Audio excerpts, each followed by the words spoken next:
Bom dia a todos e obrigada por aguardarem. Sejam muito bem-vindos à teleconferência de divulgação dos resultados do primeiro trimestre de 2025 da Cogna Educação. Destaco aqueles que precisam de tradução simultânea que temos essa ferramenta disponível na plataforma.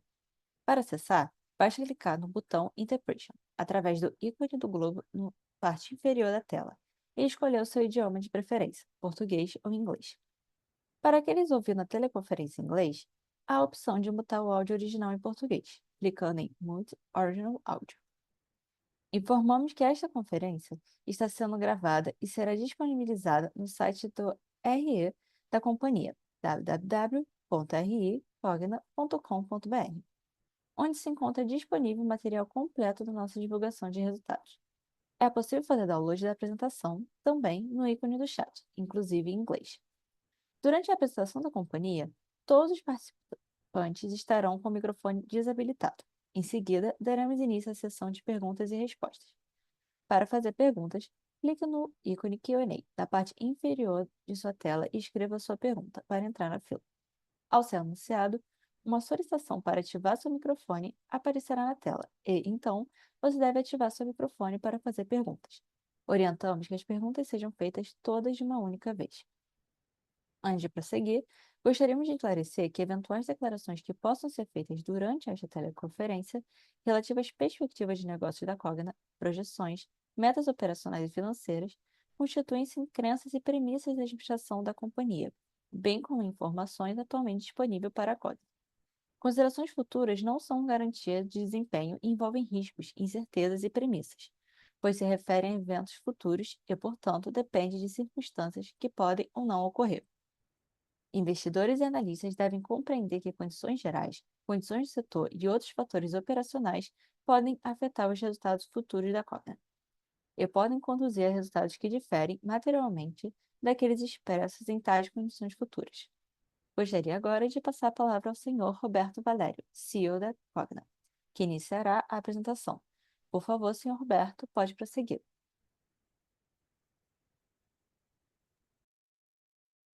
Bom dia a todos.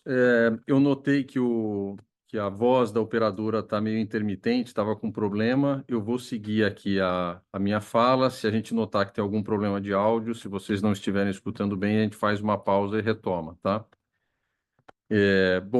Bom dia a todos. Então, obrigado por participarem da teleconferência para discutir os resultados do primeiro trimestre de 2025 da Cogna Educação. Participam comigo desse call o Frederico Villa, nosso vice-presidente financeiro, e o Guilherme Mélega, diretor-presidente da Vasta. Como a gente sempre faz, esse call deve durar cerca de 1 hora, composto por 40 minutos de apresentação e depois seguidos de 20 minutos para perguntas e respostas. Bom, eu queria começar a minha apresentação no slide 3, mensagem da administração. A gente está muito contente com mais um trimestre de ótimos resultados. Esse aqui é o 16º trimestre consecutivo de crescimento de EBITDA, aumento de geração de caixa, realmente um trimestre muito bom. A receita atingiu 1,6 bilhão de reais, né, um aumento de 5,8% na comparação com 2024. Essa receita foi impulsionada pela Kroton, que teve um crescimento bastante forte, 18,8% trimestre contra trimestre. E eu quero já começar destacando que as quedas pontuais de receita que a gente vê em Vasta e em Saber não nos preocupam, a gente vai explorar isso aqui ao longo da call. O core dos negócios continua indo muito bem, é muito mais um descasamento temporal de receitas. Bom, o crescimento de receita, obviamente, nos permitiu um crescimento duplo dígito de EBITDA recorrente. A gente cresceu 12% trimestre contra trimestre. Não só foi um crescimento absoluto de EBITDA, mas também com expansão de margem, de mais 2 pontos percentuais. Aqui com uma contribuição importante tanto de Kroton quanto, apesar de ter tido menos receita, tem um resultado do ponto de vista de eficiência, né, de margem EBITDA bastante positivo.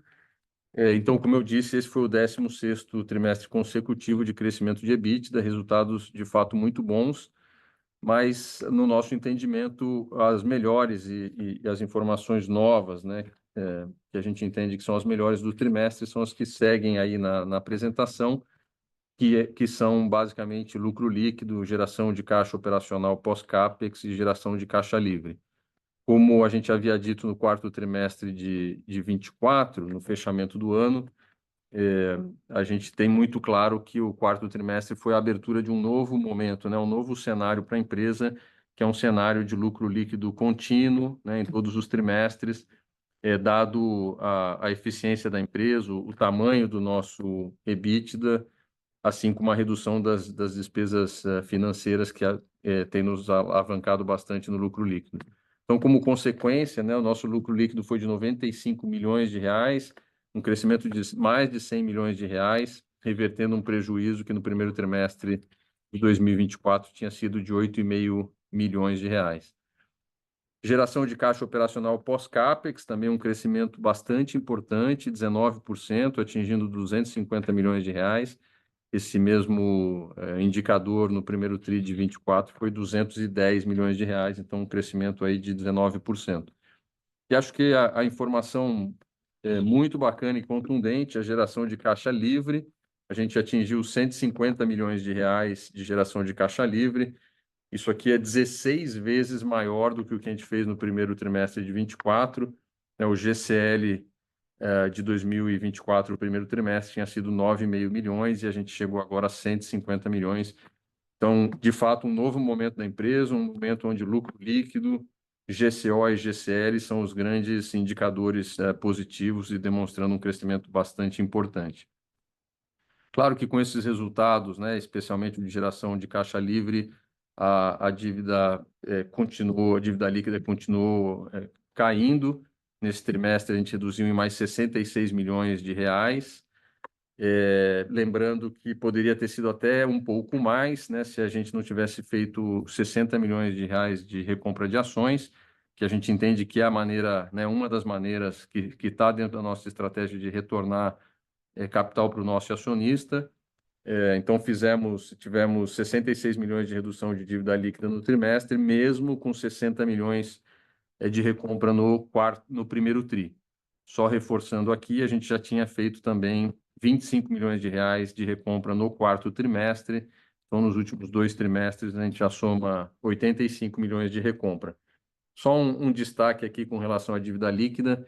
Se a gente comparar a dívida líquida trimestre contra trimestre, ou seja, nos últimos 12 meses, a gente reduziu mais de 460 milhões de reais de dívida líquida com os resultados da companhia. Com isso, a redução da alavancagem tinha que continuar acontecendo, né? E continuamos reduzindo a alavancagem. Esse primeiro trimestre, a gente atingiu 1,3 vezes EBITDA contra 1,8 no primeiro trimestre de 24. Só lembrando que a gente faz um pagamento nesse mês, agora de maio, pagamento de dividendos no montante de 120 milhões de reais, que foi aprovado em Assembleia Geral Ordinária. Então, é a outra maneira que a gente está retornando dinheiro ao acionista, além da recompra, fazendo o pagamento de dividendos e olhando para frente, né, com essa perspectiva de geração de lucro líquido em todos os trimestres. Certamente a gente vai continuar distribuindo dividendos aí já pensando para 2026, né, com os resultados de 2025. Movendo então para o slide número 5, falando sobre Kroton. A gente mantém, obviamente, o padrão da apresentação. Então, vocês estão vendo o primeiro gráfico de captação, que mostra um crescimento de 1,5% no volume de captação. Mas lembrando que a gente sempre reporta a captação de alunos ProUni. Os alunos ProUni são importantes, eles geram custo, obviamente, fazem parte aqui da nossa base de alunos, mas eles não geram receita. Como vocês sabem, porque a gente fala isso aqui há quase 5 anos, né, que o importante para nós é o volume de receita da safra de captação. Então, portanto, o que é importante para nós é o volume de alunos que cresce pagando, né? Portanto, então a gente fez aqui uma proxy, né? O volume de captação cresceu 6,5%, excluindo os alunos ProUni, ou seja, contando só os alunos que geram receita. A captação veio bastante positiva no presencial, quase 10% de crescimento, é o nosso maior crescimento desde antes da pandemia nesse segmento, então a gente está bastante satisfeito com esse resultado.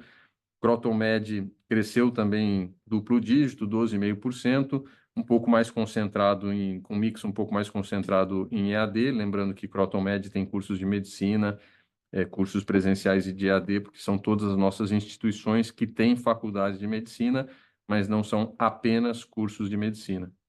E os cursos de EAD cresceram a 6% no volume. Eu, assim, gosto de dar o destaque à receita de captação, que é o mais importante para nós, né? Fazendo P vezes Q. Claro que volume é importante, mas o mais importante para nós é ter safras crescentes de crescimento de receita. Cresceu 23%, um resultado que a gente está bastante satisfeito. É muito importante isso, porque a gente sabe que isso driva crescimento de receita ao longo do ano. O crescimento veio bem acima dos 6,5% de volume, porque o mix foi mais concentrado em cursos de alta presencialidade, ou seja, os cursos presenciais e os que têm presencialidade dentro do segmento EAD. Então, isso empurrou bastante a receita no trimestre. A base de alunos, que é o gráfico seguinte, continuou crescendo, é o 15º trimestre consecutivo de crescimento de base de alunos, 8,3%, com crescimento em todos os segmentos, aí, com destaque para Croton Med, que cresceu 10%, e AD, que cresceu 9%, e o presencial no último trimestre já tinha voltado a crescer levemente, e agora já crescendo 3,5%. Do ponto de vista de ticket médio, como eu havia dito, o ticket médio de Croton Med caiu 10 pontos percentuais em função do mix. O presencial cresceu 6,2 pontos percentuais. Lembrando que a nossa estratégia presencial é foco nos cursos de alto LTV, né? Portanto, direito, veterinária, odontologia, que são os cursos mais caros. E o EAD também cresceu. Esses crescimentos, né, em presencial e EAD estão relacionados não só à maior captação em cursos de alto LTV, mas também uma capacidade de repassar a inflação para a base de veteranos, que é algo que a gente faz de maneira recorrente. Bom, movendo para o próximo slide 6, para falar sobre o desempenho financeiro em si. A receita líquida, como eu havia falado, cresceu 18,8%. Ela, obviamente, está sendo impulsionada pelo crescimento de captação que eu comentei anteriormente, os 23%. A base de receita de rematrícula cresceu 10%, né? Então, como é que chega nesses 10%? São os 8,3% de crescimento de volume, que eu falei no slide anterior, mais o aumento de ticket. Então, como as nossas taxas de rematrícula estão cada vez melhores, isso aqui está ajudando bastante na geração de receita. E acho que é importante também destacar, né, como a gente sempre faz, deixar bastante claro que esse é o segundo trimestre onde a movimentação dos descontos de renegociação, que até o terceiro trimestre de 2024 eles entravam reduzindo a receita, agora eles são registrados na PCLD. Então, quando a gente compara ano contra ano, precisa levar em conta que esses descontos agora estão na PCLD e não na receita, tá? Como eu sempre digo, aumento de receita, quando você tem uma estrutura asset light, como a gente tem, com muito mais custo fixo do que custo variável, não tem outra alternativa a não ser melhorar o lucro bruto e melhorar as margens. Então, a gente teve uma expansão de margem aqui bruta, né, 1,5 ponto percentuais. Isso aqui é reflexo da própria alavancagem operacional que os cursos EAD têm por causa de uma concentração maior de custos fixos, mas no presencial, por um volume maior de captação de alunos, a gente conseguiu ter melhor ensalamento, ou seja, a gente tem mais alunos por turma. Isso aqui também gera ganho de margem primária. E Croton Med, né, como é um business que cresce dentro de Croton e tem margens altas, ele contribui para essa margem a primária crescer. Passando para o slide número 7, falando um pouquinho sobre custos e despesas, foi um trimestre bastante positivo do ponto de vista de ganho de produtividade. Eu chamo a atenção aí para o primeiro ponto, que é, né, que eu já tinha falado antes, que é a redução dos custos diretos de 1,5 ponto percentual, mas também conseguimos aí eficiência em redução de despesas operacionais, 1,6 pontos percentuais. Isso aqui é resultado de melhorias de processos, de sistemas, revisão de times, né? Portanto, redução de despesa com pessoal, porque muita coisa a gente está automatizando ou usando inteligência artificial para ganhar eficiência. Despesas de marketing e vendas, a gente foi capaz de economizar um pouco de despesas de marketing e vendas. A gente pode explorar isso um pouco mais nas perguntas e respostas. Janeiro e fevereiro foram meses muito bons do ponto de vista de crescimento, né? Outubro, novembro e dezembro não tinham sido bons meses de crescimento de captação, mas janeiro e fevereiro foram muito bons e a gente percebeu que dava para crescer volume e receita, né? Crescemos 23% a receita de captação sem investir tanto em marketing, então a gente reduziu um pouco da despesa de marketing nesse primeiro trimestre, tá? E aí, acho que despesas corporativas, que apesar de a gente estar ganhando aqui 0,9 pontos percentuais, isso aqui é transitório.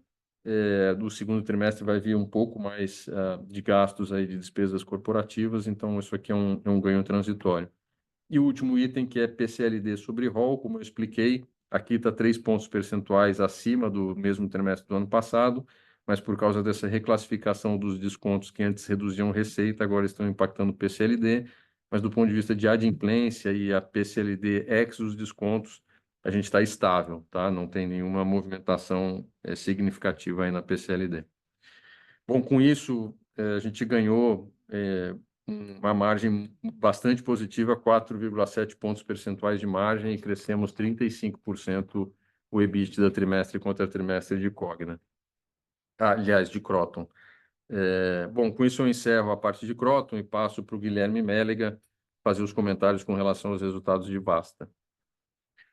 Obrigado, Roberto. Vou seguir aqui no slide 9, comentando a receita líquida da Vasta.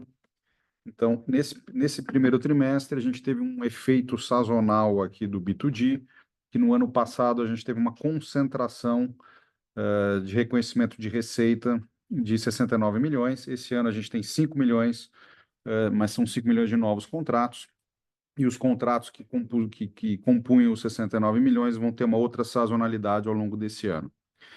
Eu destaco aqui o reconhecimento do ACV no trimestre, com crescimento de 12%, atingindo 400 milhões. Quando a gente olha para o ciclo, que é sempre a melhor forma de analisar o nosso negócio, a gente atinge 1,129 bilhões de receita, um crescimento de 11%. O destaque vem por conta do ACV, com reconhecimento de 17%. Quando a gente decompõe esse 17%, 15% é o que a gente chama de disciplinas core, de sistemas de ensino, e 24% de crescimento em soluções complementares.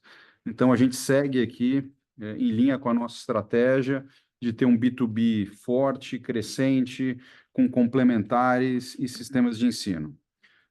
Seguindo aqui para o próximo slide, o slide 10. Aqui no slide 10, a composição das nossas despesas dentro do trimestre. Em termos percentuais, por conta da sazonalidade que eu comentei antes, a gente teve menos receita, os percentuais ficam percentuais que fazem menos sentido para a análise do negócio. Então, eu vou destacar alguns pontos aqui. Eu destaco aqui a despesa operacional. A despesa operacional, que é uma despesa basicamente despesa fixa, a gente tem uma redução de 9 milhões sobre o mesmo trimestre do ano passado. Isso já resultado de bastante eficiência aqui que a gente tem buscado na nossa empresa. Em relação aos gastos comerciais e de marketing, a gente vê um incremento nesses gastos. É um incremento pontual que a gente vai ter no primeiro trimestre e parte do segundo trimestre, mas quando a gente anualiza os nossos gastos, a gente vai ficar a gente espera ficar com o mesmo percentual sobre a receita do ano passado, que é em torno de 17%. Então, isso não representa um aumento relativo no ano de despesas de marketing e vendas. Tá? Indo para o slide número 11, aqui no nosso EBITDA, eu já vou focar no EBITDA do ciclo. No EBITDA do ciclo, a gente vê um incremento de 5,8%. Então, Vasta atingindo 417 milhões no ciclo. Isso também é um incremento significativo aqui, e quando a gente normaliza nossas margens, com a sazonalidade que virá nos próximos trimestres, a gente também tem a expectativa de manter uma margem similar à do ano passado, sutilmente acima dos 30%. Quando a gente olha aqui a largada do ano desse primeiro trimestre, a gente está bastante animado aqui com a boa conversão do ACV de 2025, com a largada já pós-bet, pós-feira. Então, a gente já tem uma boa sensibilidade de como é que está o pipeline do B2B. Então, a gente também está bastante confiante na largada do ACV de 2026. O B2G, que é uma avenida de crescimento muito importante, com menos previsibilidade, mas muito importante, a gente atinge um momento de muita maturidade no pipeline. A gente espera, nos próximos meses, reconhecer aqui novos contratos de forma bastante significativa. Então, as perspectivas aqui para o nosso ano de 2025 são muito boas nas principais frentes de negócio. Devolvo aqui a palavra para o Fred, para seguir com a apresentação. Obrigado, Mélega. Bom dia a todos. Eu vou iniciar aqui a apresentação falando sobre Saber, né, que está no slide número 13. E só lembrando a todos, né, Saber contempla os negócios do PNLD, negócios com o governo, Red Balloon e VUMP. Então, notem aqui no primeiro gráfico, à minha esquerda, né, a receita. Nós tivemos aqui no primeiro trimestre uma redução da receita de aproximadamente 31%. Né, os principais efeitos que ocorreram foram, número 1, a redução da receita do PNLD. Isso aqui não nos preocupa, é só um descasamento aqui do calendário, é um descasamento temporal, então não tivemos esse efeito grande aqui na comparação do primeiro e também não teremos esses efeitos grandes no segundo trimestre. Entretanto, isso está deslocado para o terceiro e quarto trimestre. 2, né, só para nos recordar, nós vendemos a nossa operação de sets. Então, no primeiro trimestre do ano passado, nós tínhamos uma receita de sets de R$21 milhões, e nesse trimestre, em razão da venda, nós temos 0. Então, esse é o segundo efeito. Quando falamos aqui sobre Red Balloon, né, em inglês, então ele tá neutro, né, ano contra ano. Mas a notícia positiva aqui é que uma das nossas principais avenidas, as duas nossas principais avenidas de crescimento, principalmente aqui em Saber, que são negócios com o governo, né, no produto Acerta Brasil e VUMP, nós tivemos um crescimento significativo, né? Olhando trimestre contra trimestre, nós alcançamos uma receita de R$86,6 milhões, um crescimento de 46,5%. E aí, eu olhando aqui do nosso lado direito, né, do EBITDA, apesar de ter um decréscimo na receita, nós tivemos aqui um crescimento neutro aqui no EBITDA, um crescimento de 2%, e com um ganho de margem, com a margem chegando a 36,5%. Então, o nosso negócio de Saber é um negócio que tivemos um primeiro trimestre dentro das nossas expectativas, né, falando sobre PNLD, e um primeiro trimestre muito positivo, falando sobre negócios, né, com o governo, que nós chamamos aqui produtos do Acerta Brasil, com esse crescimento de 46% aproximadamente. Com isso, eu inicio aqui a apresentação, indo para a parte final aqui, falando sobre Cogna. O Roberto e o Guilherme já falaram sobre os negócios, né, de Croton e o negócio aqui de Somos, né, de Vasta, e eu acabei de mencionar sobre Saber. Então, a Cogna é a soma desses três grandes negócios, e o nosso primeiro trimestre foi um trimestre muito positivo. Receita líquida. Nossa receita líquida atingiu R$1,628 bilhões, um crescimento de 5,8%.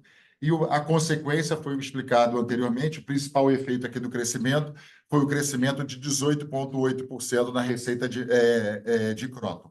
E nós crescemos 5,8%, apesar nos dois últimos negócios, né, Saber e Somos, eles decrescerem a receita. Indo para a parte direita, o EBITDA recorrente, nós tivemos o EBITDA recorrente crescendo 12,2%, atingindo R$556 milhões, com um crescimento de margem de 2 pontos percentuais. E o grande efeito aqui também, né, como na receita, foi o efeito aqui do crescimento de EBITDA em Croton, que atingiu 35% aproximadamente. Saindo da receita e falando sobre a geração de caixa operacional, a companhia é uma companhia muito focada na geração de caixa operacional, mas mais do que isso, né? Até o ano passado, no meio do ano passado, nós fizemos um shift, estamos olhando, a companhia olha muito a geração de caixa livre, né? Lembrando, a geração de caixa operacional é a geração de caixa operacional pós-CAPEX, e a nossa geração de caixa livre é a geração de caixa operacional pós-CAPEX, pós-serviço de dívida.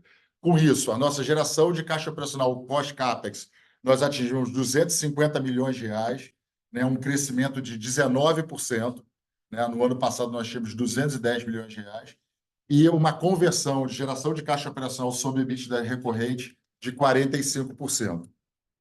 E esse crescimento, né, da geração de caixa operacional, ele veio das nossas 3 BUs. Né? Eu tive crescimento de geração de caixa operacional tanto em Kroton, quanto em Vasta e quanto de Saber.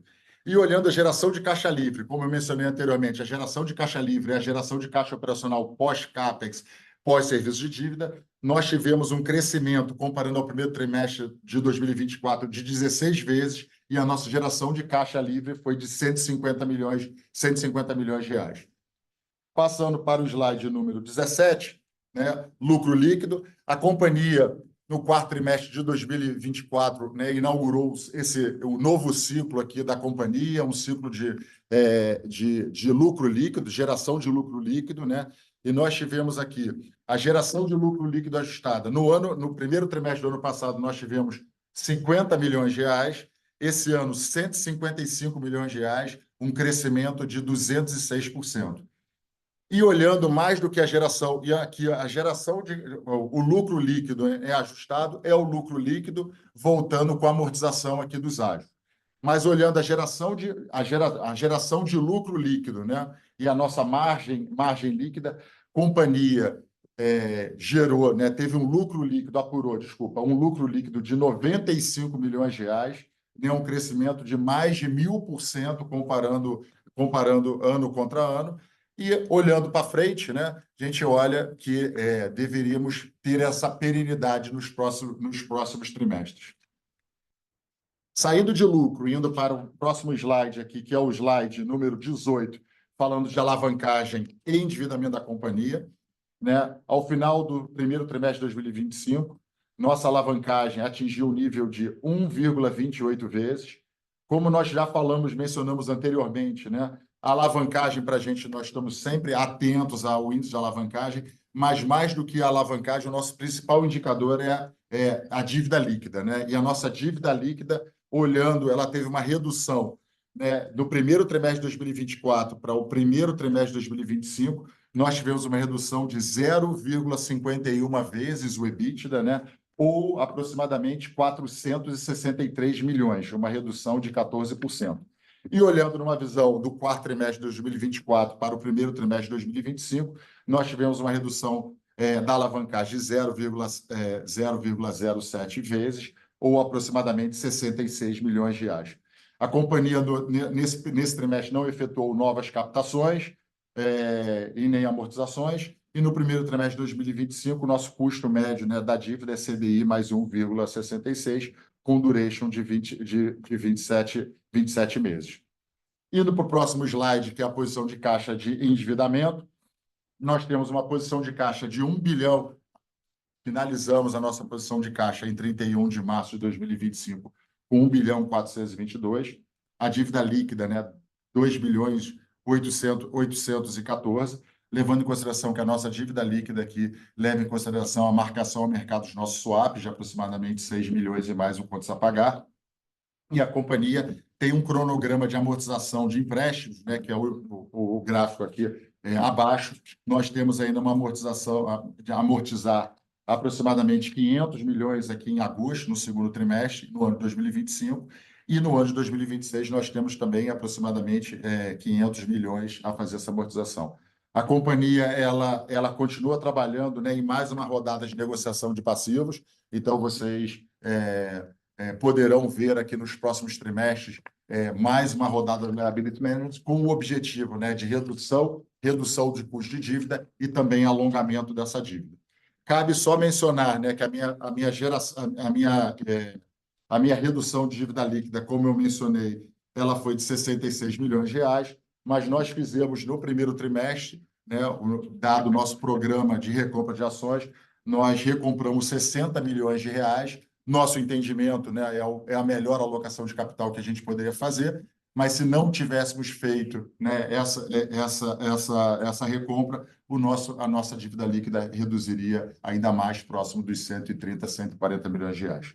A companhia continua muito animada aqui, com o ciclo, tanto com o ciclo, né, de lucro, geração de caixa operacional e geração de caixa livre, e a desalavancagem da companhia, e olhando qual é o melhor, né, a forma de melhor devolver capital ao seu acionista. Com isso, eu encerro aqui a minha breve apresentação e eu devolvo a palavra aqui para o Roberto Valério. Obrigado, Fred. Bom, movendo aqui para o slide número 20, então, como o Fred bem disse, a gente entra 2025 bastante animados, né, pelos resultados aqui do primeiro trimestre. Esse ciclo de verão em Kroton, que foi muito positivo, traz uma convicção bastante grande de que o ano vai ser muito bom do ponto de vista de receita. Tem aspectos, inclusive, de que melhor formação de turma, né, tanto no presencial quanto no semipresencial, inclusive nos ajuda na captação do segundo semestre, porque tem mais turmas formadas para gerar ensalamento. Então, uma perspectiva bastante positiva em Kroton, e da mesma forma em Vasta e Saber, levando em conta o que o Fred e o Mélega já falaram com relação à sazonalidade das receitas, como eles bem colocaram aqui, o abastecimento de Vasta, que veio com uma sazonalidade diferente para os clientes no B2G, mas bastante forte em subscrição, que é o core do nosso negócio. Isso vai se estabilizar ao longo do semestre. Da mesma forma, Saber, que ainda tem todo o cronograma de PNLD pela frente e com perspectivas bem positivas também de vendas de soluções para estados e municípios. Então, bastante animados com relação a crescimento e de receita, assumindo, né, que nossa estrutura é asset light e os custos são majoritariamente fixos, então a perspectiva positiva também para o EBITDA adiante. Falando sobre experiência, a gente tem feito evoluções constantes no AVA, né, que é o ambiente virtual de aprendizagem da Kroton. Isso tem permitido com que o engajamento dos alunos seja cada vez maior. Engajamento acadêmico, né, boa experiência em conjunto com uma boa qualidade de crédito desses alunos tem feito com que as taxas de rematrícula tenham sido bastante positivas. A gente continua olhando isso para frente. A gente ainda tem uma série de evoluções para fazer especialmente no ambiente virtual de aprendizagem, com as evoluções do programa PTC, que é o programa de transformação aqui dos nossos sistemas. Então, também, não só na frente de novas receitas com captação, mas também de rematrícula, a gente está bastante positivo. Eu queria só destacar mais um prêmio que a gente conquistou aqui do ponto de vista de experiência do cliente, a conquista do prêmio da Cliente SA na categoria Ouro. Obviamente que quando são outras pessoas falando de nós, a gente gosta muito, porque é um reconhecimento externo, né? Do ponto de vista de eficiência, que é o terceiro pilar aí da nossa estratégia, a gente tem perspectivas positivas de ganhos de eficiência futuro, baseado, claro, no ganho de escala. Cada vez que nossa base de escolas cresce, que nossa base de alunos cresce, a gente tem ganhos de escala que são muito importantes. As próprias melhorias de processo, que a empresa tem cada vez mais focado numa cultura de processos, otimização de processos, sistemas, automações, uso de inteligência artificial. Isso aqui também traz perspectivas ao longo do tempo. Obviamente que isso aqui é capturado ao longo de muitos e muitos trimestres, mas tem oportunidade pela frente. Mas eu destacaria, para fechar aqui, eficiência. Então, tanto o operacional vai continuar entregando eficiência, a gente vai enxergar isso no GCO pós-CAPEX, quanto às ações de liability management que o Fred comentou, vão continuar acontecendo. A gente vê uma procura bastante interessante, a gente está muito animado com os contatos, né, as propostas que a gente tem recebido das áreas de crédito dos bancos, né, vendo a nossa capacidade de geração de caixa, oferecendo novas linhas de dívida e, portanto, com uma perspectiva de redução de despesa financeira e de alongamento de pagamento, que é muito importante. Então, eficiência tanto operacional quanto eficiência financeira, que vão certamente bater lá na nossa geração de caixa livre. Do ponto de vista de gente e cultura, a gente continua, né, nós somos uma empresa de gente, 24 mil colaboradores, a gente continua avançando em uma série de programas aqui ligados tanto a talentos quanto à cultura da empresa. Recentemente a gente lançou o programa Avance, né, que é um programa de gestão de desempenho, para a gente fazer a avaliação de desempenho dos times de maneira cada vez mais precisa, além de uma campanha de feedback, né, acho que a gente entende que uma cultura de feedback claro, assertivo, gera agilidade na empresa. A gente tem feito bastante disso aqui com o nosso time, além de um treinamento de liderança, que, afinal de contas, são eles que ditam a cultura da empresa. A gente quer uma cultura forte, com uma mentalidade de crescimento. A gente tem gastado bastante tempo, né, investido bastante tempo nisso, e a gente entende que no longo prazo isso tem muito valor. Do ponto de vista de inovação, a gente continua investindo tempo, energia e talento em alguns pilares, né, entre eles aqui o Corporate Venture Building, de onde veio casos, né, como, por exemplo, o VUMP, Start Anglo e outras iniciativas, além de Open Innovation, que são os relacionamentos com as centenas de startups que estão por aí, sempre inventando coisa. A gente continua bastante focado nisso. E para fechar aqui os itens de inteligência artificial, no Cogna Day a gente fez duas apresentações, tanto da ferramenta de inteligência artificial que a gente usa no ensino superior, né, que é o EDU, quanto na educação básica, que é o PLU, né, do plural. A gente continua evoluindo a cada trimestre, a cada PI, né, de desenvolvimento de aplicações. A gente tem evoluído ainda mais essas ferramentas e a gente está bastante animado com esse roadmap de conseguir, de fato, executar uma educação personalizada em escala, não só no ensino superior e na educação básica, mas, inclusive, levando essas capacidades para outros cursos, né? Cursos livres, cursos técnicos, a própria Red Balloon, que também, né, a gente pode usar essas capacidades em outros produtos que a gente tem aqui. E para fechar, do ponto de vista de ESG, a Cogna manteve o rating B no CDP. Além disso, a gente teve mais um reconhecimento como Industry Mover no Sustainability Yearbook da Standard & Poor's. E a gente começou aqui, né, como sempre fazemos todo ano, nós somos mantenedores do Prêmio Educador Nota 10, que é o Oscar da Educação Brasileira. A gente abriu a 27ª edição do Prêmio Educador Nota 10 com um aumento significativo no número de inscritos. Isso aqui nos anima bastante, porque é a oportunidade de mostrar quem está impactando a educação no Brasil. Bom, com isso a gente fecha a apresentação, entramos na parte de perguntas e respostas.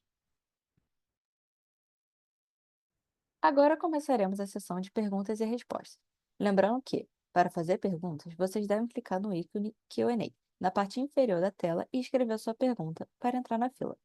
Ao ser anunciado, uma solicitação para ativar seu microfone aparecerá na tela. E então, você deve ativar o seu microfone para fazer perguntas. Solicitamos, por gentileza, que as perguntas sejam feitas todas de uma única vez. Vamos à nossa primeira pergunta. É do Luca Marquezini, analista sell-side do Itaú. Abriremos o seu áudio para que você possa realizar sua pergunta. Por favor, pode prosseguir. Bom dia, pessoal, tudo bem? Obrigado por pegarem nossas perguntas. São duas do nosso lado. Primeiro é em relação ao PMT, né? Então foi comentado que houve um impacto aqui positivo em receita para uma maior participação do programa no PMT. Então, se puderem só talvez elaborar um pouco né, o motivo por trás dessa maior participação aqui no PMT e se vocês acham que é uma tendência que deveria perdurar para o ano e também impactar o ciclo de captação do segundo semestre, por favor. E aí, o segundo ponto é em relação ao ticket de Croton médio, né? Vocês comentaram no release que, olhando só para a medicina, teve um ticket médio crescendo 11%, que é bem além do IPCA. Então, se puderem comentar se perceberam alguma resistência em relação ao repasse de ticket, também se houve alguma mudança de competição aqui, ou talvez mudança na precificação nas praças que vocês atuam, por favor. Luca, obrigado pela pergunta. Eu vou começar respondendo aqui com o PMT. Fred, se você quiser complementar, fica à vontade. Tá bom. Da minha fala, Luca, eu comentei que os meses de outubro, novembro e dezembro tinham sido meses mais duros, né, do ponto de vista de crescimento de volume de captação, mas que os meses de janeiro, fevereiro e março tinham sido bem fortes, especialmente fevereiro e março. Então, aqui, por que a gente teve mais PMT? Lembrando que o PMT ele é oferecido a partir do segundo mês, né? Então, se o aluno se matricula por exemplo, em dezembro ou em janeiro, ele está pagando o primeiro boleto, então está tudo bem, não tem PMT.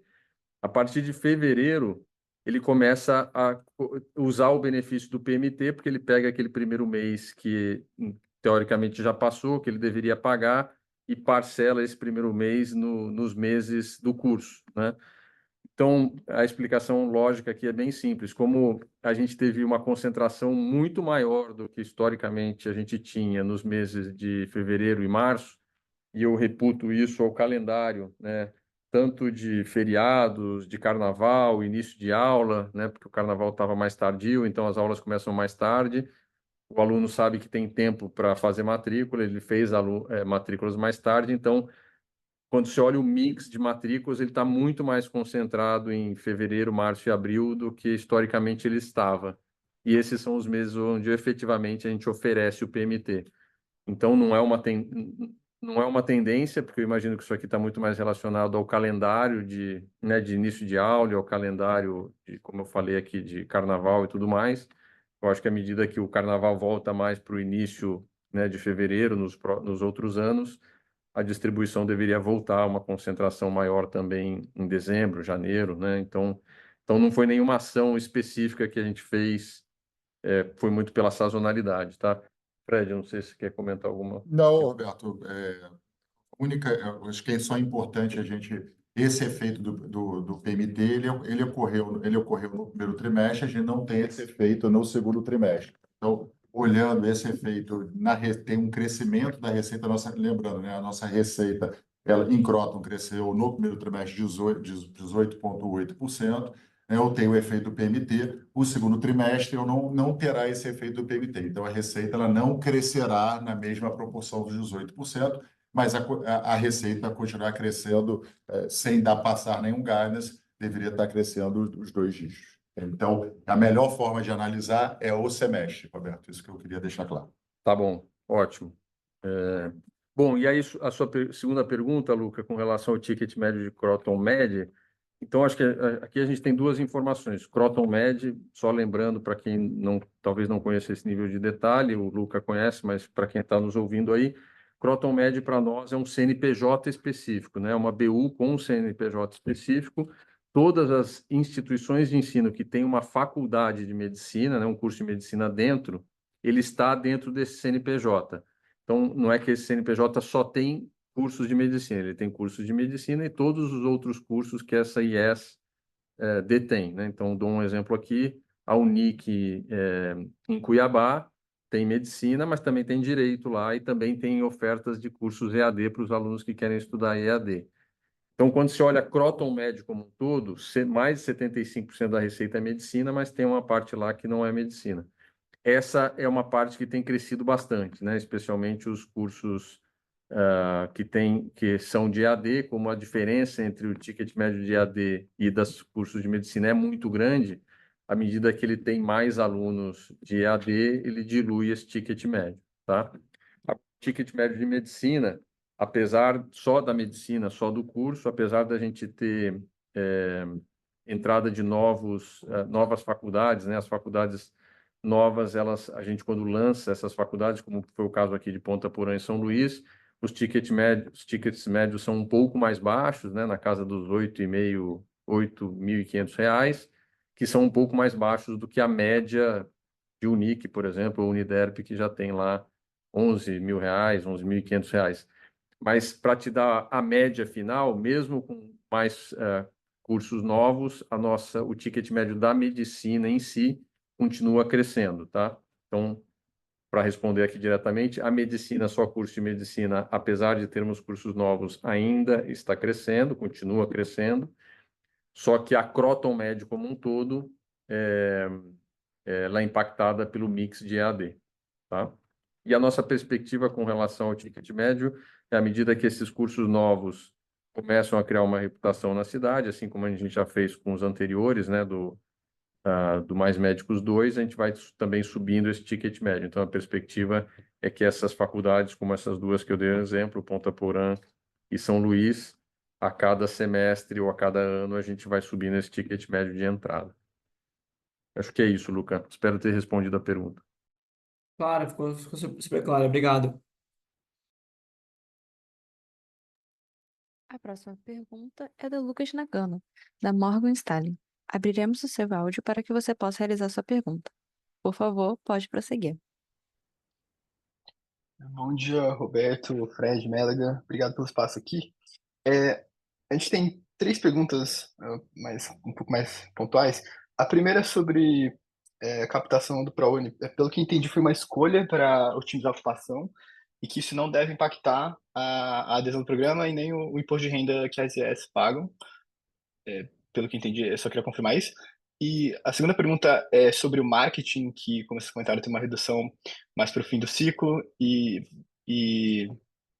Mas, assim, juntando com aquela outra fala que o marketing deveria se manter estável como percentual da receita em 25, dá para imaginar que deve ter um aumento dessa linha nos próximos tris, ou agora você espera uma redução? E a terceira pergunta é sobre as despesas corporativas, se puderem dar uma cor assim, e quantificar qual a magnitude do deslocamento tri contra tri. Obrigado.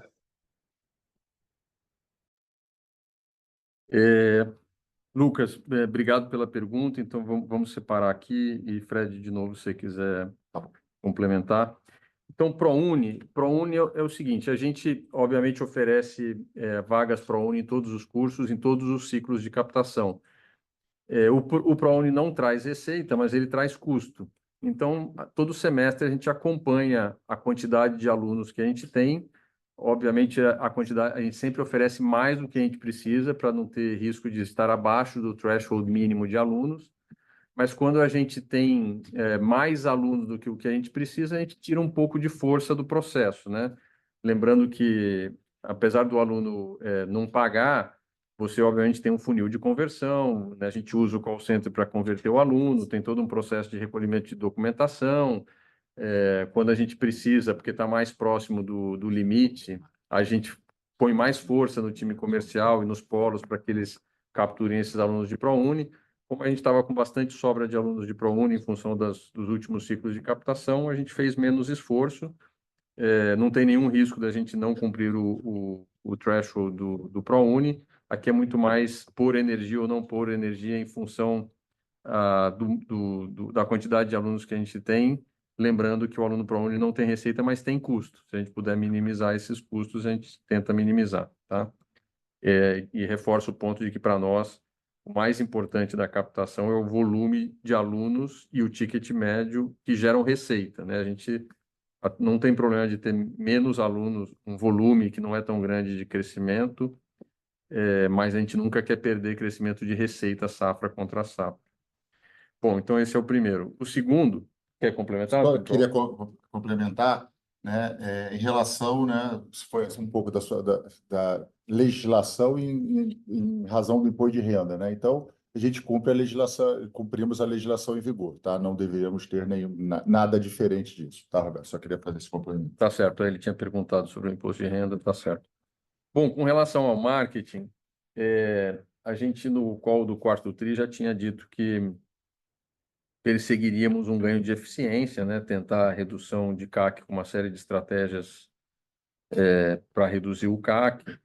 E eu tinha dito que a gente, como perspectiva aqui no orçamento, a gente estava perseguindo manter a despesa de marketing com o percentual da receita líquida. Passado aqui o primeiro trimestre, né, e vendo, especialmente porque o primeiro trimestre tem bastante captação, tem bastante despesa de marketing, a gente entende que já dá para perseguir algo com alguma eficiência, né, um pouco abaixo do que foi a despesa de marketing com percentual da receita líquida em comparação com o ano passado. Acho que é importante dizer, né, Lucas, que tudo bem que passou o primeiro ciclo de captação, mas a gente ainda está em maio, né? Tem bastante coisa pela frente.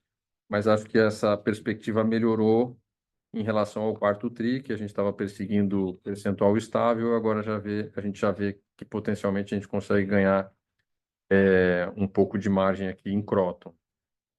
Diferente do que o Mélega falou na Somos. Mélega, se você quiser complementar. Claro, a gente está tendo, Roberto, uma concentração agora de gastos comerciais e de marketing, que são oriundos da largada do GTM.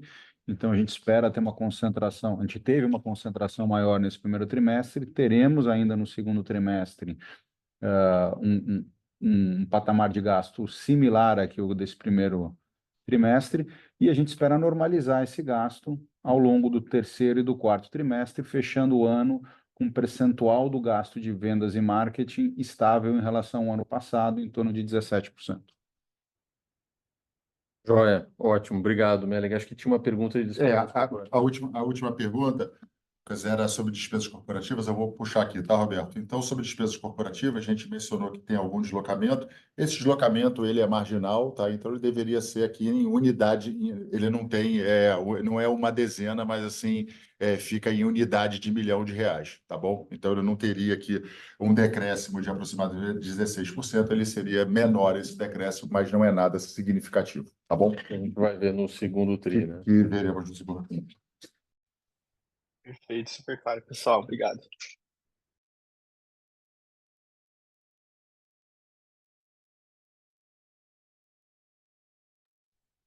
A próxima pergunta é da Jéssica Meller, analista sell-side da JP Morgan. Abriremos o seu áudio para que possa realizar sua pergunta. Por favor, pode prosseguir. Bom dia, pessoal. Valério, Fred, Mélega, muito obrigada por pegar minha pergunta. Na verdade, eu tenho duas. Primeiro, eu queria aprofundar um pouco essa resposta anterior do marketing. Eu entendi que ia ter uma redução em relação à receita agora no ano de 2025 e depois eu entendi que fica estável.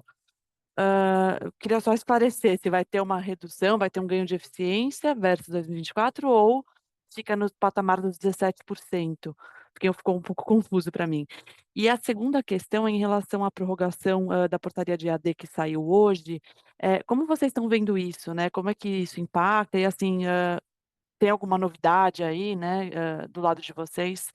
São esses dois pontos. Muito obrigada. Fred, eu vou puxar a primeira pergunta para tentar dar uma clareza. A gente fez aqui, o Roberto ele falou sobre marketing em Croton, né, e o Mélega falou sobre marketing em Vasta, né? Então a soma é a despesa de marketing, principalmente da companhia. Então, falando de Croton, tá? A receita ela está crescendo muito. Então a gente vê aqui um espaço aqui realmente de um ganho de margem aqui. Então a redução da despesa de marketing em relação à receita, tá? Então tem algum espaço sim. Em relação à Vasta, ela está constante. É porque o primeiro trimestre, né, de 2025 eu tive um crescimento de despesa de marketing e o comentário nosso aqui é que ao longo do ano eu volto a uma normalidade para não ter crescimento em Vasta de despesa de marketing em relação ao percentual em relação à receita. Tá bom? Essa era a primeira pergunta. A segunda é sobre Portaria. portaria. Bom, Jéssica, sobre a portaria EAD, a gente não tem assim muita informação adicional ao que todo mundo já sabe, vem sendo dito aí nos últimos meses. Hoje o MEC prorrogou, né, mais uma vez a data limite. Assim, a informação que a gente tem é que está próximo, assim, deveria ser feito agora em maio, apesar deles terem prorrogado por acho que mais 30 dias. Acho que não vai levar tudo isso, pelo menos é o que a gente ouve, né? Não oficialmente, mas é o que a gente ouve. A perspectiva, né? Então, claramente, o MEC está perseguindo um aumento, entre outras coisas, um aumento de presencialidade na modalidade EAD. Tem a criação de uma nova modalidade, que é o semipresencial. A gente é super apoiador de aumento de presencialidade nos cursos. Eu gosto sempre de dizer que, quando nós lançamos os cursos, só para ficar num exemplo aqui, os cursos de saúde lá em 2016, os nossos cursos tinham mais de 50% de presencialidade. Depois o MEC ajustou, né, a regulação, dizendo que os cursos EAD não podiam ter mais que 30% de presencialidade, e a gente modificou o nosso curso. Mas a gente acredita que tem que ter presencialidade. Todos os nossos polos, para operar um curso de saúde, precisam de laboratórios presenciais. Os laboratórios são, inclusive, equipados com câmeras dentro do laboratório, de maneira que na nossa central lá em Londrina a gente acompanha a aula presencial. Então, eu te diria o seguinte, claro que eu estou falando em cima de algo que eu não conheço, que é o conteúdo em detalhe, né, do decreto, mas a direção, que é aumento de presencialidade e exigência de que as práticas sejam presenciais em laboratório e não digitais no computador, eu acho que isso aqui tende a ser benéfico para nós, né? Então, a minha perspectiva é que esse aumento vai nos ajudar do ponto de vista operacional, porque a gente já tem essa estrutura montada e nem todos os outros players têm isso montado.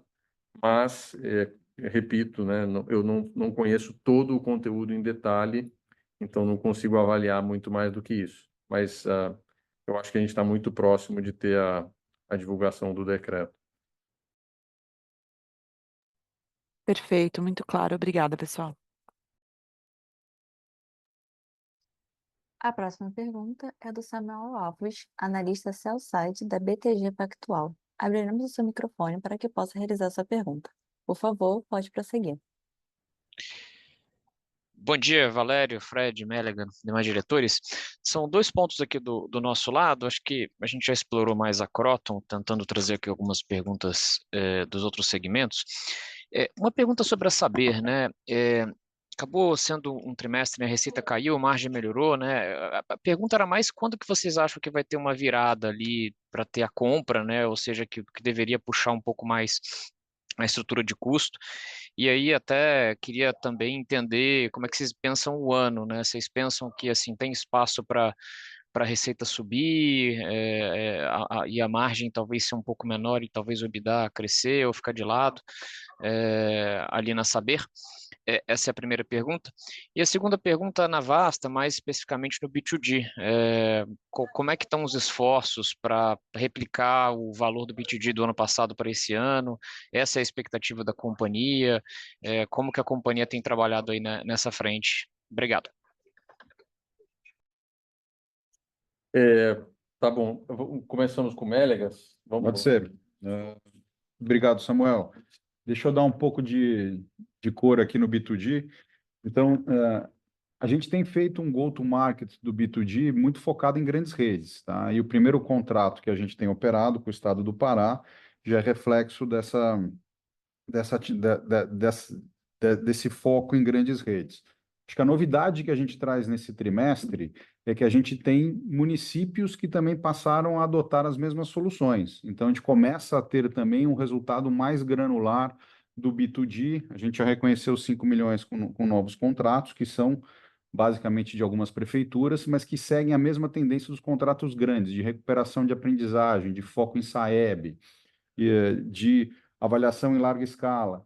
Então, a gente tem feito um go-to-market ainda focado nos grandes contratos, eu diria que é o grande esforço da companhia, e passado aí 2 anos aqui da nossa entrada no mercado, a gente está com um pipeline muito, muito maduro, né? A gente não controla o timing da decisão do ente público, mas a gente acredita que, ainda mais quando é ano de SAEB, que a gente terá boas notícias aqui a partir deste trimestre que a gente está no segundo trimestre, com novos contratos. Então, os contratos podem vir grandes, no caso de Estado, ou médios e pequenos, no caso de municípios. Mas a gente passa a ter, ao longo dos trimestres, um pouco mais de previsibilidade e a gente observa também um abastecimento do B2G nos contratos maiores, mais similares com o que a gente vê no mercado privado, que é o quarto trimestre sendo abastecido para o começo do ano letivo seguinte, e aí normalmente um abastecimento mais para o meio do ano relativo ao segundo semestre. Então, acho que a sazonalidade começa a se configurar, adicionalmente com a capilaridade que a gente também tem conseguido em municípios, tá? Então, acho que essa é um pouco da cor do B2G na Vasta. Ótimo, obrigado, Mélega. Bom, sobre Saber, Samuel, vamos separar aqui, porque a gente tem partes, né, dentro de Saber. Então, o PNLD, que não teve muita receita aqui no primeiro trimestre, ele é, de fato, sempre mais concentrado no segundo semestre e ainda mais concentrado no quarto trimestre, né? Então, o PNLD vai crescer? Sim, vai crescer a receita, ano contra ano. Ele é mais concentrado no segundo semestre, especificamente no quarto trimestre.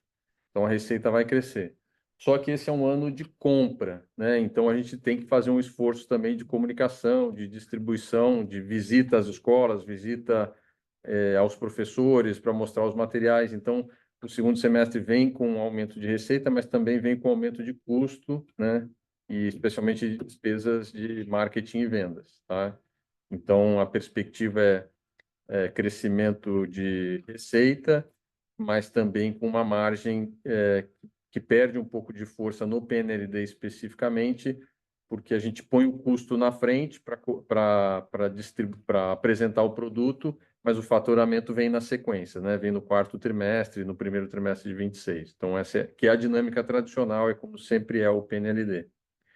Já a segunda linha mais importante aqui que está crescendo, que é soluções, ela cresceu, né, 46% nesse primeiro trimestre, e a perspectiva, assim como é para a Vasta, né, como o Mélega comentou, é bastante positiva. A gente está conversando com muitos estados e municípios, servindo, né, esses estados e municípios com vários dos nossos produtos, especialmente os reforços de aprendizagem aí para o SAEB, tá? Então, ou seja, a gente também tem perspectivas de crescimento de receita aqui. Então, apesar da receita não ter vindo forte, né, ter decrescido no primeiro trimestre, a tendência é de crescimento para o ano, com certeza. Obrigado, pessoal. Bom dia.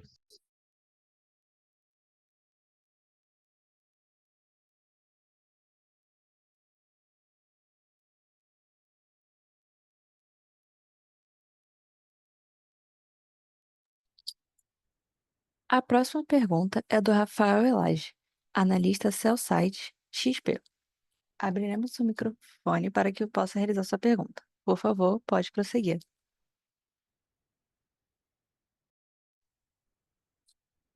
Bom dia, pessoal. Obrigado por pegar nossas perguntas. A primeira delas é com relação à questão do PMT e do Pague Fácil, né?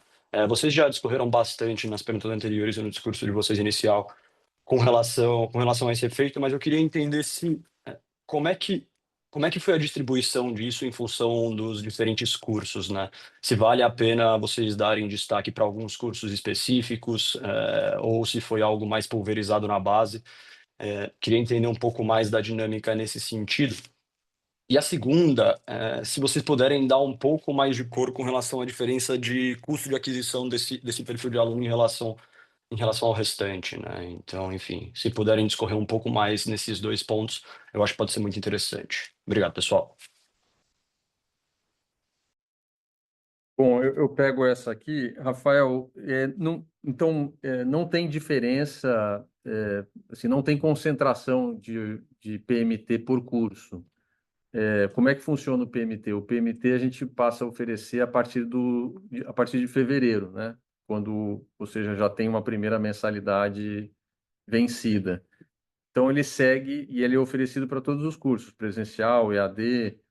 Então, assim, não importa se é direito, veterinária ou se é um curso de engenharia EAD, ele segue a sazonalidade e a curva de matrículas, tá? Acho que essa foi a primeira pergunta. E a segunda, Fred? Custo de aquisição do PMT. O custo de aquisição do PMT também não tem nenhuma diferença, porque o aluno o aluno PMT é o aluno pagante. Essa eu acho que é uma coisa importante para todo mundo entender, né?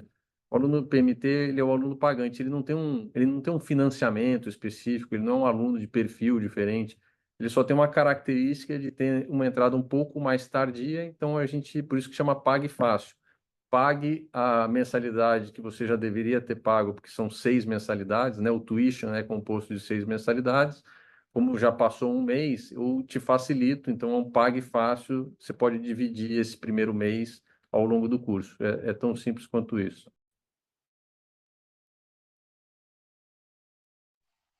Super claro, pessoal. Obrigado. A próxima pergunta é da Mirella Oliveira, analista sell-side da Bank da América. Abriremos o seu áudio para que você possa realizar sua pergunta. Por favor, pode prosseguir.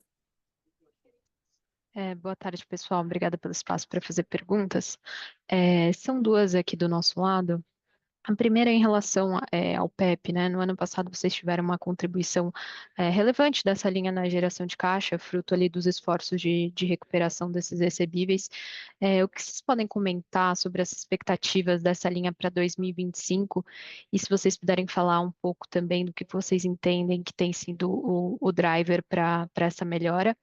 E aí uma segunda, voltando aqui um pouco para Croton, vocês poderiam comentar um pouco em quanto tem rodado a ocupação aí dos campi e o quão longe vocês acham que a gente está dos níveis ideais de ocupação, né? Se vocês puderem elaborar um pouco nesse tópico para a gente entender qual deveria ser a margem normalizada de Croton daqui para frente. Obrigada. Olá, Mirela, Fred falando. Eu vou pegar a primeira pergunta sobre o PEP. Lembrando que o PEP é um programa, né, que ele vem diminuindo, né, ano após ano. Então, olhando para agora para o ano de 2025, ele tem uma redução significativa em relação ao ano 2024. E o PEP ele só se movimenta de duas formas, então, né? Como a receita é pequena, ele se movimenta pelo recebimento e através de provisão para devedores duvidosos. E o valor que a gente tem registrado aqui de PEP é o que a gente entende que é o valor que vai ser recebido. A dinâmica em relação ao ano anterior, ela não tem mudança alguma. Efetivamente, a gente aqui tem um esforço grande, né, de cobrar, né, e trazer esse caixa para a companhia. Então, nenhuma diferença. Sobre a segunda pergunta, era sobre... Sobre a ocupação e gastos de aluguel, eu acho que eu posso começar, se Tá bom. complementa. Então, Mirela, sobre ocupação de camp, então hoje a gente está, né, mais ou menos 60% aí de ocupação, quando a gente pega a média dos nossos 113 camp. Aqui tem uma grande oportunidade de redução de custos à medida que os contratos forem vencendo e a gente for renegociando tanto o custo de aluguel quanto a quantidade de espaço físico que a gente usa. A gente, inclusive, fez um material para o Cogna Day que acho que está interessante. Tem um slide lá que depois a gente pode compartilhar contigo para ter um pouquinho mais de cor. Esses aluguéis, então, a gente gasta mais ou menos 430 milhões de reais de aluguel por ano. E a gente tem uma janela importante de vencimento de contratos entre 2027 e 2029, que somam mais ou menos 230 milhões. Então, dos 400 e redondo, né, 430 milhões, tem uns 250 milhões, vai para arredondar, que vão ser abertos para renegociação, que a gente entende que dá para capturar uma boa parte dele, tentando fazer com que a ocupação se aproxime mais dos 85%, 90%, que é o que a gente entende que é a ocupação ideal. Não dá para fazer isso tudo de uma vez, porque os contratos são atípicos e a gente teria que pagar o contrato inteiro, né, para sair ou para renegociar.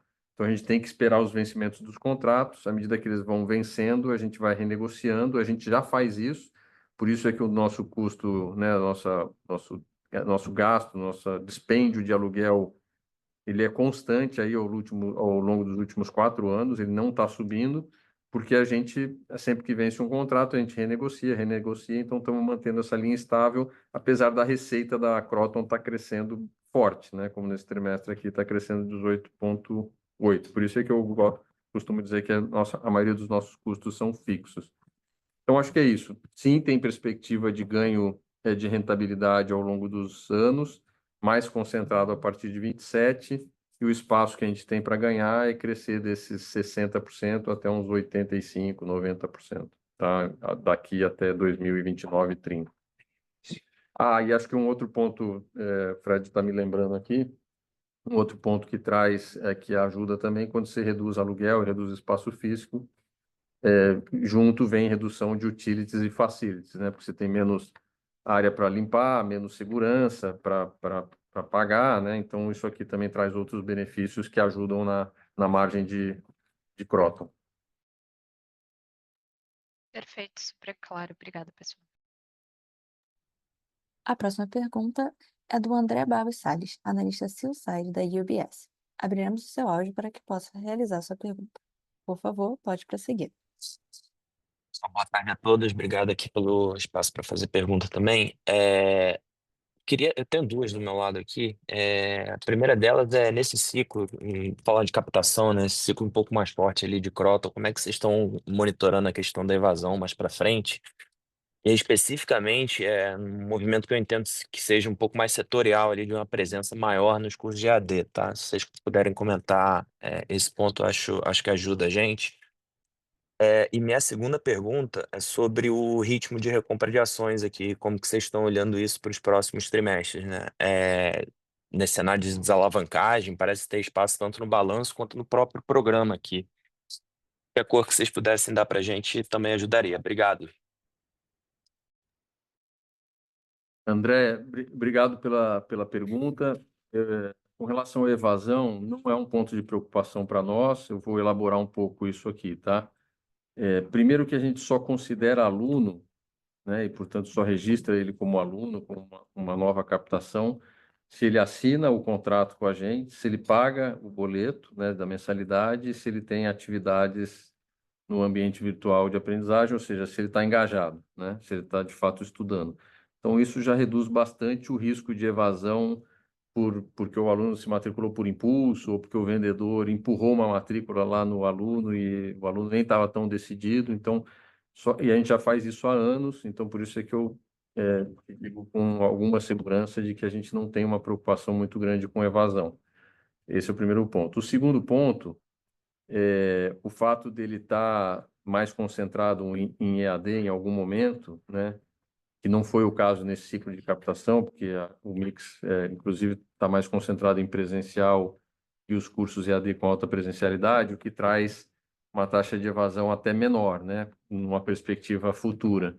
Então, e aliado ao que eu comentei, né, que a gente tem feito bastante investimento aqui em experiência do cliente, em melhoria do ambiente virtual de aprendizagem, melhoria do aplicativo e todo o acompanhamento que o time faz de inadimplência, né? A nossa inadimplência ela está estável, então não tem nenhum elemento que eu consiga olhar dos elementos que impactam a evasão que eu vejo uma perspectiva pior para frente, portanto uma expectativa de aumento de evasão.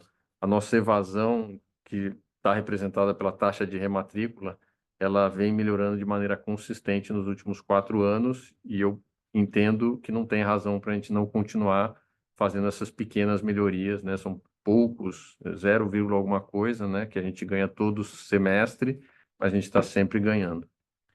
Bom, acho que é isso. E a outra recompra, Fred? Tá Pode. bom, eu pego por aqui, André, falando sobre a pergunta sobre o ciclo de recompra de ações, né? Só nos rememorando aqui, né? Nós temos um tripé como eu aloco capital na companhia, né? Então, se eu faço M&As, se eu desalavanco a companhia e se eu faço como eu devolvo o dinheiro ao acionista através de recompra / dividendos.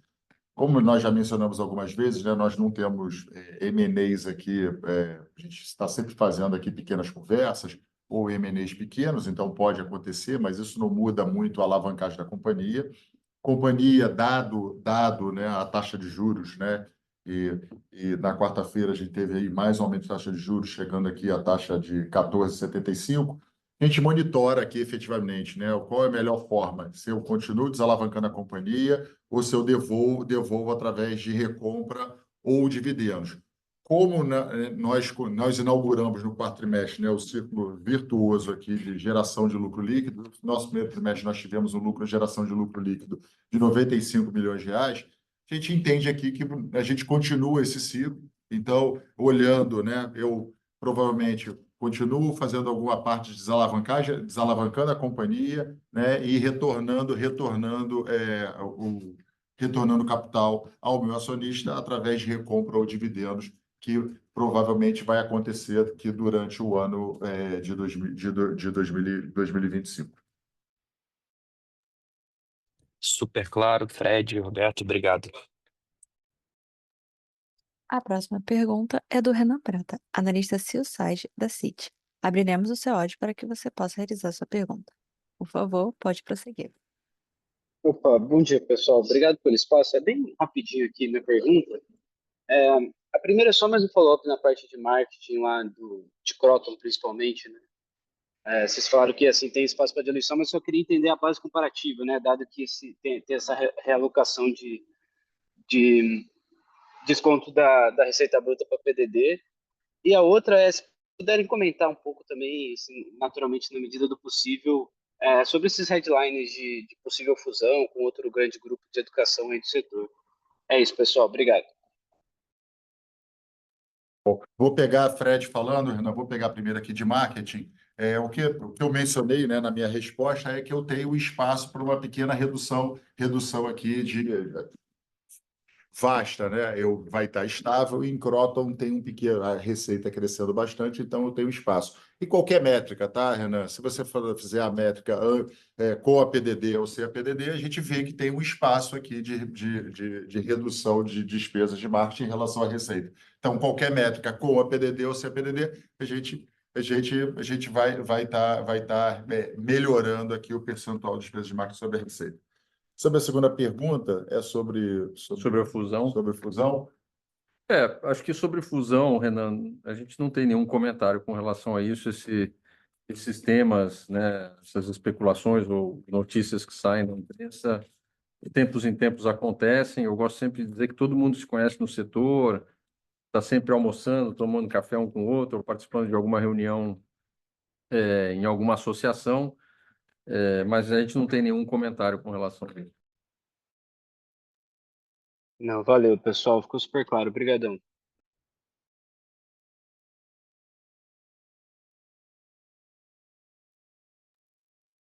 A sessão de perguntas e respostas está encerrada e agora gostaríamos de passar a palavra para as considerações finais da companhia. Bom, eu queria mais uma vez agradecer a todo o time da Cogna, que tem feito um trabalho espetacular aí, né, ao longo desses últimos anos. Mais um trimestre de resultados bastante positivos. Parabéns ao time, aos nossos 24 mil colaboradores, aos mais de 600 líderes que a gente tem. Obrigado mais uma vez. A gente segue em frente com perspectivas bastante positivas para o ano. Começamos com o pé direito aqui o primeiro trimestre. Lembrando que o time aqui de RI está à disposição para tirar qualquer dúvida, fazer qualquer conversa que os investidores precisem. Obrigado, bom dia a todos. A teleconferência de resultados referente ao primeiro trimestre de 2025 da Cogna Educação está encerrada. O Departamento de Relações com Investidores está à disposição para responder as demais dúvidas e questões. Muito obrigada aos participantes e tenham uma boa tarde.